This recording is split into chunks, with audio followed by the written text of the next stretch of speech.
2 లక్షలకు పైగా అప్పు ఉన్నటువంటి రైతులు ఆ అప్పును వాళ్ళు కట్టిన తర్వాతనే రుణమాఫీ చేస్తారట. ఇది ఎక్కడదండి నాకు అర్థం కాదు. సపోజ్ ఒక రైతు 3 లక్షల రూపాయలు అప్పు ఉంది. ఏమంటుంది ప్రభుత్వం? నువ్వు ఆ 1 లక్ష తెచ్చి కట్టినాక నీకు 2 లక్షల రూపాయలు బ్యాంకులో వేస్తాము అంటున్నారు. అంటే ఇలా నీ అప్పు మాఫీ కావడం కోసం బయట 3 రూపాయలకు మళ్ళీ అప్పు తేవాలి. బ్యాంకా ఎట్లా ఇయ్యదు, బ్యాంకులో ఆల్రెడీ అప్పు ఉన్నది.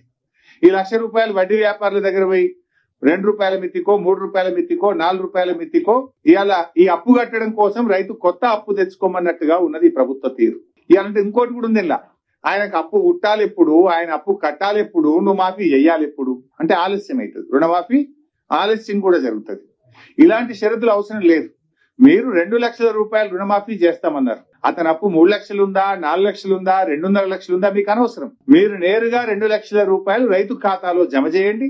ఇచ్చిన మాట ప్రకారంగా 2 లక్షలు రుణమాఫీ చేయండి. కానీ నువ్వు అప్పు చెల్లించిన తర్వాతనే మేము ఈ 2 లక్షలు చెల్లిస్తాము అంటే ఇది రైతులకు మోసం చేయడం, రైతులకు ఆలస్యం చేయడం. ఆలస్యం అయితే ఏమైతుంది? సపోజ్ ఆయన 1 లక్ష రూపాయల అప్పు అదనంగా ఉంది, అది కట్టాలి. ఆ అప్పు కోసం ఆయన తిరిగి 2 నెలల్లో 3 నెలల్లో ఆ 1 లక్ష రూపాయలు తెచ్చి బ్యాంకులో కట్టాలంటే ఈ 3 నెలల్లోపు అతని వడ్డీ పెరిగిపోదా? అతని మీద మళ్ళీ మిత్తి భారం పడదా?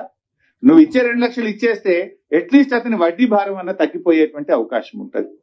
అంటే ఒక రకంగా ఇది ప్రభుత్వం రైతు రుణమాఫీని ఆలస్యం చేసేటువంటి ప్రయత్నం, రైతులను తిరిగి అప్పుల పాలు చేసే ప్రయత్నం. ఇవాళ 2 లక్షల మాఫీ అయితే అతనికి మళ్ళీ క్రాప్ లోన్కి ఎలిజిబిలిటీ వస్తుంది.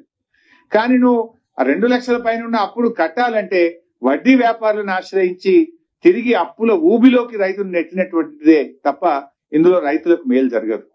ఇంకోటి ఏంటంటే బ్యాడ్లకి ఈ ప్రభుత్వం వచ్చిన తర్వాత కరువు పరిస్థితులు, మన నల్గొండ, మహబూబ్ నగర్, ఖమ్మం జిల్లాలో కృష్ణా నదిలో నీళ్లు లేక పంటలు లేవు.